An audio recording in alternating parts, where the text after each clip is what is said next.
5 signs you're secretly disliked by others, even by your family. Now, this is obviously going to hit home right now because I have such a hard life growing up in Wu-Town, bro. You ever heard of Wu-Town? Worcestershire in the UK, roughest area. Search up for yourself. You can figure it out. I don't need to explain it.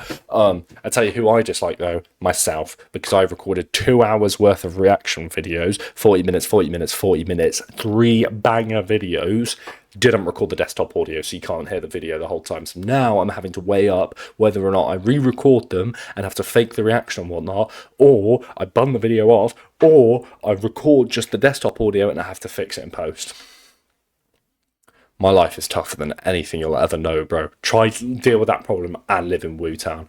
Anyway, simple mind map is going to tell me why everyone around me also doesn't rate me. I'm chopped. I'm ugly, I'm clapped, I've got a big forehead, I've got no eyebrows, tiny ood, can't speak to gal, bad immune system, sometimes smell. That's about all I can think of right now. People don't tell you they dislike you. They stay polite. I would argue nobody says that they dislike you. Very common thing, actually. If you make any sort of videos, now on this YouTube channel, I ain't got any motion. I've never really had motion on YouTube, not in like a personality based. I've run some channels where it's like not personality based and they've got a bit of motion and money. However, I did have a TikTok page that has like 10k followers, used to get some views on those videos. I would make cringy videos, right? Horrible, toughest watches of all time. I want to punch the man that made those videos. However, I know so many people that like I used to know from school and whatnot, saw those videos, probably put it in a group chat, probably took the piss out of me. Apart from maybe 1, maybe 2 occasions, has anyone ever said anything negative? And even then, they're just being a bit sarcastic and jokey. Like there was this one girl that kind of was taking the piss, but all she was really saying, she was like, oh yeah, I saw those videos. What are you doing? Are you going to upload any more of those? And I was like, yeah, probably. Shut down that conversation, so that's kind of that. But I could tell they were being a bit sarcastic. But most people are just like, they're in their head, they'll be like, what a gimp, what a gimp. And they'll open their mouth to say, oh, you make TikToks. And in their mind, they're like, oh, I'm going to take the piss out of him. And then you realise that's really awkward and also just a bit of a dick move. So you don't take the piss out of them. Like, especially because I've made videos like this in the past, or like I make content. My boys who won't have like never posted a video in their life will show me a video of like a person from school or someone that we know, like trying to make videos, whether or not they're cringe or not, it doesn't matter. And they'll be like, oh, that's kind of cringe. And I'll be like, I ain't got any legs to stand on. Well, I do. I have 2 right here. Mad hairy, by the way. You see that? Mad hairy legs. But I can't say anything. I can't make fun of anyone for posting a video about spinning lightsabers around. Like, if you want to do that, bro, do your fucking thing. I can't say anything. So, I mean, when you put themselves, until you put yourself in someone else's shoes for what they do, it's kind of hard to dislike them for it. At least face to face. Yeah, I didn't really know where I was going with that. Smile and act completely normal. But human behavior... Okay, holy AI this video, but it's only 2 minutes and 41 seconds long. I need to stretch it out to 8 minutes because if the channel ever blows up, it'll get ad revenue, mid-roll ads over 8 minutes. I need the bread, I'm not gonna lie. Want to buy a car, want to pay off my parents' mortgage, want to buy a house, want a girl to like me, gonna have to end up getting rich to do that. That's a toxic take, I'm joking, it's a joke, not all girls are gold diggers, it's just I struggle to chat to them, so it'd be nice if I had a Lamborghini, it'd be a bit easier. Shut up. Can reveal subtle changes in the way someone treats you. Here are 5 signs that may suggest someone doesn't enjoy being around you. They don't laugh at your jokes, and they team up with your other mate, and it's always like a 2v1 because you're in a friend group of 3 sometimes, and they just think you're weird. 1. Conversations feel forced. You ask questions. They give short answers. Oh, I've had that a few times. I am also... Funny enough, guys, I'm not streaming. I don't know whether you're a consistent viewer of this channel. If you're a new viewer, who knows? This might be the video that takes me to the moon. But this chat below me, it's mad active. Everybody say hi, YouTube. There's no one here. It's just me recording in my bedroom on my own. I've just got a fake chat box to laugh because it's funny, isn't it? It's a funny little gimmick. It's like me getting my forehead out. If that goes in our TikTok clip, people are going to be like, oh, forehead, 20, you got a 40-year-old man hairline. It's just something for people to take the piss off. It's engagement, basically. But I can chat for fucking India. And let me tell you, I've been on the phone with some of those guys trying to scam you, and they can waffle, bro. They can fucking waffle. All right? I'm not saying everyone from India is a scam caller, but there are scam callers from India, so it's not racist. I'm stating a fact. However, Yeah, I do yap a lot. I tend to speak for my mate. Like, if there's a conversation going on between me and 4 of the boys, I'll probably speak about 70% of it. They'll speak about 30. If they're getting fed up of me and they're telling me to pack it in, I'll go down to about 5%, just go non-verbal. It's kind of how it goes. You try to continue the conversation, but they rarely add anything themselves.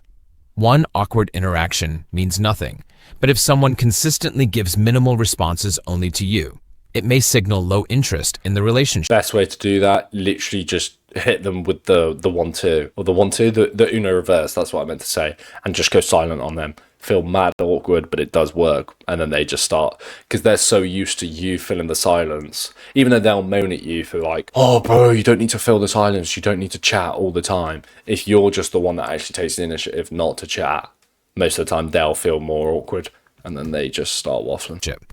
2. They stop including you. You notice you're hearing what bog standard fucking chat GPT answers are these, bro? about plans afterward. Group conversations happen without you. Invitations become less frequent. If you wasn't invited, don't. Okay, we can skip over this. Psychology shows social exclusion can communicate relationship distance. Well, obviously, relationship distance literally surely is a synonym for social exclusion. Exclusion, distance, far apart, not included, social and relationship. A relationship is what are you trying to, that's like saying an orange is orange. No, that makes no sense, actually. Without anyone directly saying it, the important part is the pattern, not one missed invitation. 3. Their energy changes around you. They're relaxed with everyone else, but noticeably different when you arrive. Their enthusiasm disappears. They become unusually quiet. Well, yeah.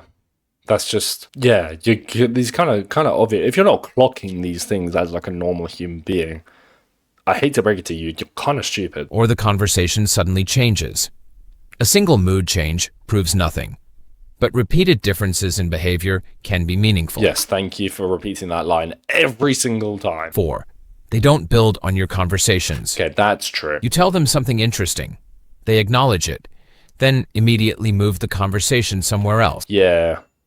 That's kind of when I'm fed. Like, if I can't yap to someone, big thing, right? Hypotheticals, I'm speaking to myself, so it's fun. But I love asking hypotheticals. If you had to shove an orange up your bum or an apple up your bum, which would you choose? But the orange is twice as big as the apple, but it's obviously soft and squishy. I would answer that hypothetical, and my boys would just go, shut up. And then we'd sit in silence. But and then they'll start chatting about some shit that I'm not involved in. Maybe I need new boys. Maybe my boys don't rate me. I hope every single one of you are watching this. All 3 of you. They rarely ask follow-up questions. They don't seem curious about your experiences. Psychologically, reciprocal conversation is an important part of social connection.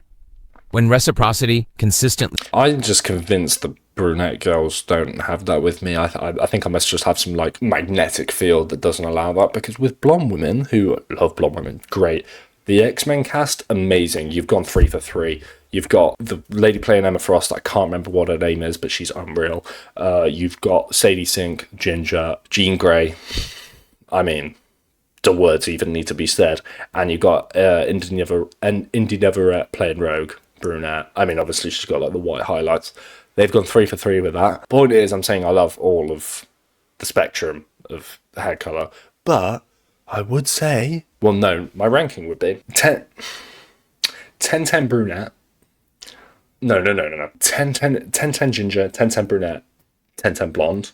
And then it would go average brunette,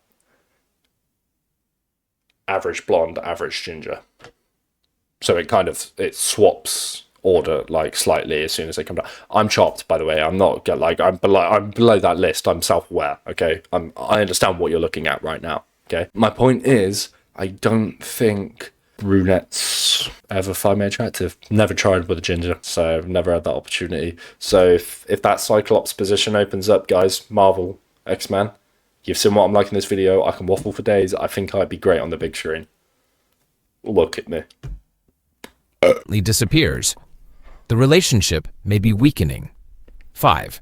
They keep the relationship surface level. Okay, I'm not trying to neck off and go balls deep inside my boys. What are we saying? You can talk for hours, but they never really let you get closer. They don't share much. Well, that's just because they're not romantically into you. If we're talking about like a woman here, like there's some girls that have like more of a threshold with like how long they need to be friendly with you and get comfortable with you and open up with you. But then there's also the ones that are just like, okay, I enjoy this part, but you're not interesting enough or whatever for that next step. So I'm gonna keep using you for attention, but you ain't ever gonna get anything out of it. So Don't seek your advice, and don't involve you in important parts of their life. This doesn't automatically mean they dislike you. Some people are simply private, but when emotional distance appears alongside several other signs, it can indicate that they don't want a closer relationship. But here's the part people often get wrong. Not everyone who seems distant dislikes you.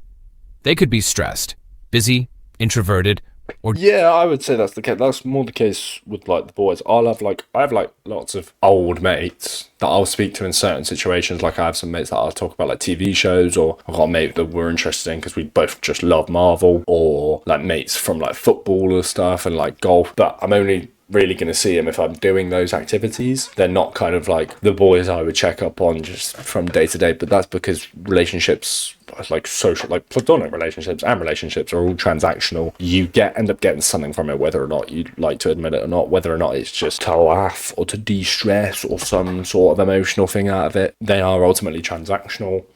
If you don't get the enjoyment out of it, why would you do it? I like chatting about my boy who loves Marvel because we both love Marvel, and then we can both riff off of that. But then if we both try to chat about, I'm using him as an example, actually. I'm actually really sound with bro. So shout out you if for some reason you're watching my videos. Kind of weird that you haven't let me know, because I know for the fact the guy I'm talking about doesn't watch these videos or has never told me he even knows anything about them. So if you are watching this, kind of weird, bro. Check in. dealing with something you know nothing about. So don't judge someone from one interaction. Look for consistent patterns over time, because social psychology isn't about reading minds. It's about Okay, would that jigsaw piece even fit? Okay, yeah, no, it would if you turned it that way. All right. The AI slop it's slopping, but it's not slopped. It's just slopping. It's about noticing repeated behavior. And sometimes, the clearest sign someone doesn't want Holy shit, bold with the ponytail at the back. Tough look, by the way, darling. Tough look. to be close isn't what they say. It's how consistently they keep their distance. Okay, cool. I also hate how people maximize retention because you know these pop-ups are going to come on screen, right? But then you keep playing the video with me like, so I need something. I'm trying to look at the screen, but then it's covered by 17 different boxes about your new videos. Okay, I get it. All right, AI channel will like the video at least. Good thing no one secretly dislikes me. They all openly dislike me. Bro, I don't know anyone that openly... I feel like that's full LARP. Like, you don't have that many people that dislike you, bro. Unless if you're famous. Like, I feel like nobody outwardly dislikes anyone, really. They always keep it behind closed doors. It's okay to not be friends with everyone. Yeah, that's true. But it doesn't mean you have to dislike a load of people publicly. Oh shit, my whole class hates me. Bro, why would your whole class be friends with you? I don't want to say, like, obviously there's a lot of people that suffer with a lot of social issues, yada yada yada. I don't want to be insensitive. But your whole class hates you. You ain't going to know those people in 2-3 years, whatever level of school you're in. You'll be sound with maybe one person in that class, potentially zero. Right? It's not that deep. Just get on with everyone. If they want to have a laugh, cool. If they don't, don't. It feels like I'm the one making the plans, holding the conversation, and being the extroverted one. That I can relate to. That was another thing. I do make all the plans. And then I feel like it's not reciprocated. So, you know, the easiest thing to do, which is what I just did, start making the plans. Your life becomes boring, but it's a lot less stressful. So anyway, interesting video, even if ChatGPT did write that script and do all the visuals and put it together in 30 seconds. Mint though, alright, in the bizzle.